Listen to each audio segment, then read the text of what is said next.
Hello, students. Happy morning, you all. I believe that you all keep fine. Today, we are going to learn a new topic, a poison tree, from second unit poem written by William Blake. Okay, a poison tree written by William Blake. Poison meaning venom. Okay, let's quickly take a look at the author. William Blake. When he was born in the year of 1757. Passed away in the year of 1827. Was an English poet, painter, and printmaker. He was a multiple talenter. Okay, Blake is now considered a seminal figure in the history of English poetry. See, seminal figure meaning important figure. Where in the history of English poetry. He was born in London. He was a boldly imaginative rebel in both his thought and his art. See, boldly imaginative rebel. Rebel meaning oppose. For example, his perception, imaginations, everything, he never get afraid of anything and express those things boldly in his writing. Okay, that is what boldly imaginative rebel. Some of his famous poems are The Lamb and the Tiger. What are his famous poems? The Lamb and the Tiger. Clear? So please read this. Then let's move to glossary part. Wrath. Wrath meaning anchor, extreme anchor. Okay, another word for anchor is wrath. Foe, enemy. Another word for enemy is foe. While talking, please use all these words. Deceitful. Deceitful meaning cunningness. Okay, treacherous, backstabber, false-hearted people, right? Cunning people. That is deceitful. Wiles. Wiles meaning tricks. Some tricks and all we use to manage such different kind of people, right? That is what tricks, wiles. Then veiled. Veiled meaning covered. Okay, veiled, covered. Clear? Please learn this new words. Okay. Then let's move to the topic. William Blake. Some questions are asked here, options also given.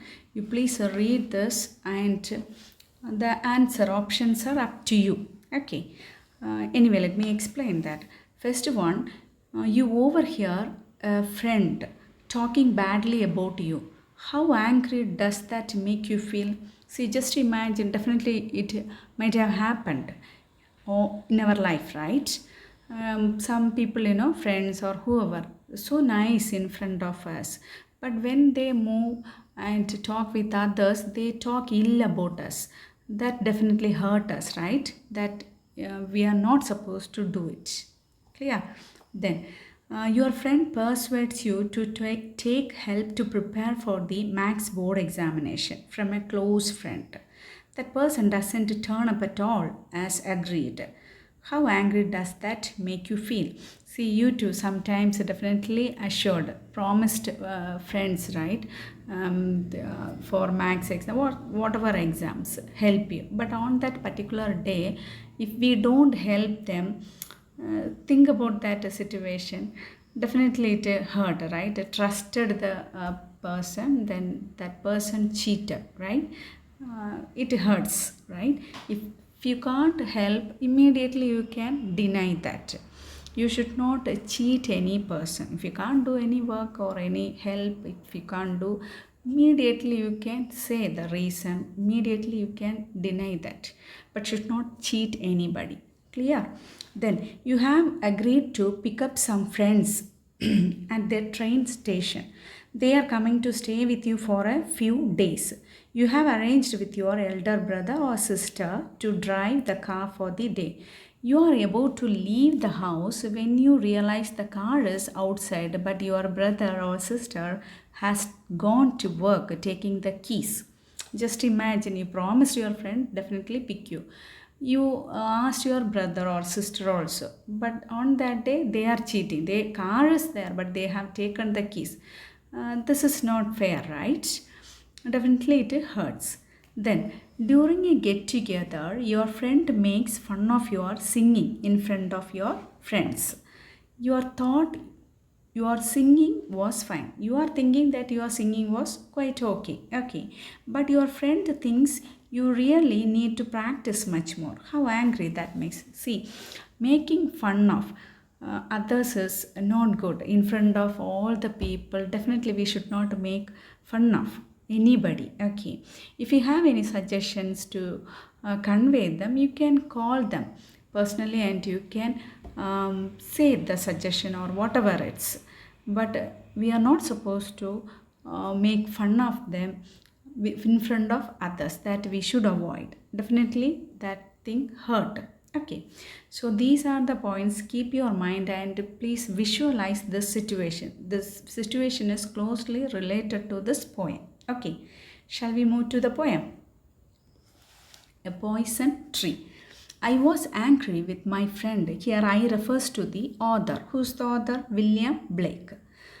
I told my wrath. My wrath didn't. Yes, see, sometimes we get angry with extreme anger with our friend, but that anger after few days or immediately after some times we express it. This is what I got angry with you.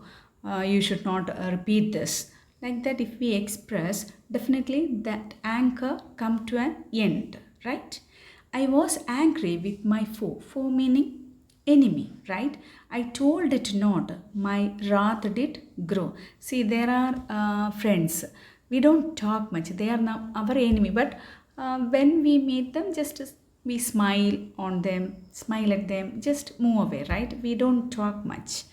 So that enemy, if we don't, we usually never express our anger. We just suppress in our heart, right? So when we are not expressing our anger, definitely that wrath, that anger, never let it go, right? It grow in our heart. So that is definitely that harm us, right? So I was angry with my foe. I told it not. My wrath did grow. So what happened as a result? That anger, it was inside the heart and started to grow. That anger increased, right? That is what the first stanza. So what are the poet rhyming words, poetic device? Friend end, foe grow, right? So A B B, friend end, same sound, foe grow. Okay. Then, and I watered it in fears, night and morning with my tears. See, just assume, okay, imagine his wrath, his anger is in his heart. Then he planted a sapling of anger that started to grow. Usually to grow a plant definitely needs sunlight, water and all, right? So that water and all, he poured his tears as a water, right? And I watered it in fears. In fears means he couldn't express his anger, right? So it was in his, he suppose express it, definitely it harm him, hurt him. So he suppressed that. So that fears, and he was thinking of the bitter deeds, actions day and night. Then he was crying. That tear is water, right? That water become, what is the tear become the water of that plant of anger, right? And I sunned it with a smile. Sunlight is necessary for the plant. So he sunned it whenever he meets that enemy. He smiled. Okay, false smile. That is what the sunlight of this plant. And with soft, deceitful voice. See, deceitful meaning he started to pretend that person. There are people, we don't like them, but we just pretend nicely, right? In front of them. That is what. So, but the anger is within us and is growing. Okay, that's what says in this second stanza. Clear? Then, and it grew both day and night. See that anger, that grew, that plant, anger of that plant started to grow nicely. Okay, day and night till it bore an apple bright. Then over a period, it grew and it bore meaning yielded or provided an apple, bright apple. Okay, poisonous bright apple it yielded, and my foe beheld it shine, and he knew that it was mine. that apple, that apple was so attractive. So by seeing this apple, that enemy, he attracted towards this apple, and he loved to pluck the apple. Okay, that's what it says. And my foe enemy, beheld meaning saw, it is shine. Yeah, he saw this apple was shining well, right? So he thought to pluck the apple. It was mine. And into my garden stole. He entered this garden. That garden was so dark, okay, utter dark. Then there he entered. When the night had veiled the pole meaning top of the earth, okay, North Pole, South Pole, this is. So that day, that was utter black, dead night, okay. So this enemy, one day he entered in his garden, okay, knowing that it was his enemy's garden, he wanted to eat it. It was night time. The sky, that was utterly dark. Even the pole star also not visible to the eye. That much dark was. The poets, enemies entered garden, and he was slowly, without making any noise, he was creeping in his garden. Okay. Then in the morning, glad I see my foe outstretched beneath the tree. Then what happened? He plucked the fruit and ate it. Okay, that beautiful bright apple, by seeing that, he attracted towards the apple, and he plucked the apple and ate it up. As it was a poison, actually it was a poisonous apple, okay, because that was his wrath, his anger, right, filled with poison. So he ate it. Immediately what happened? He killed, right? He died. He fell down under the tree with his limbs stretched. Limbs meaning his body, hand and all stretched. Okay. The next morning, the poet saw the dead body. This speaker, he woke up and saw that dead body lying, okay, outstretched his limbs, hands and all. Yes, saw the dead body. He was happy to know that his deadly enemy, okay, deadly enemy was dead and gone. So that anger, everything gone. That enemy died. Okay, so seeing that, he felt very happy. See here, the author is saying we are not supposed to suppress or bottle up our emotions. If we suppress our emotions, definitely it harm us as well as the person. Okay, so if we have to let it go, talk that, and immediately we can solve the problem. Then you can be friends as ever. As a result, we become friends. But if you suppress it, definitely that is a danger. That point is this author insisting. Clear? So here, what is, I was angry with my friends. Here the speaker, I here refers to the author. Okay, 4 stanzas are here. This I is refers to the author. Who's the author? William Blake. Fine. Here this poison tree, poetic devices, metaphor used. What is metaphor, ma? See, metaphor meaning the difference between simile and metaphor, you want to know.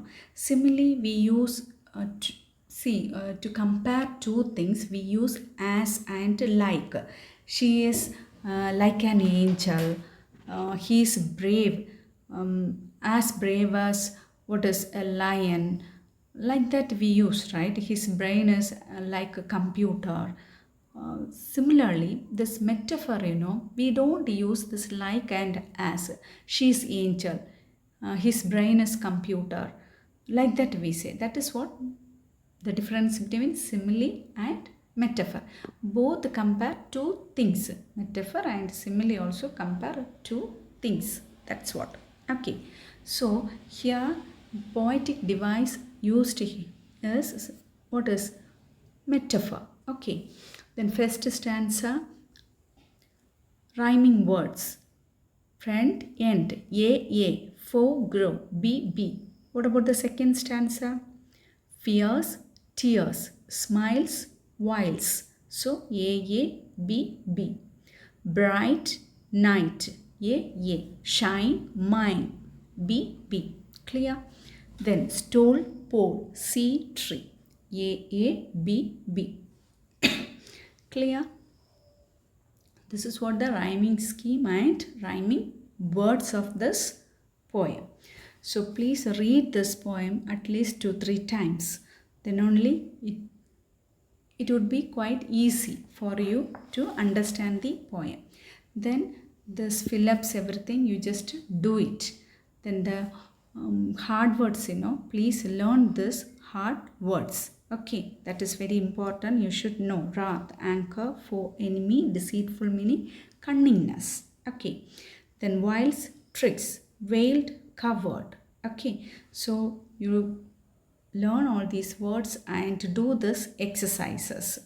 One exercise is given, a paragraph filling the blanks. Please you read that paragraph and do this exercise.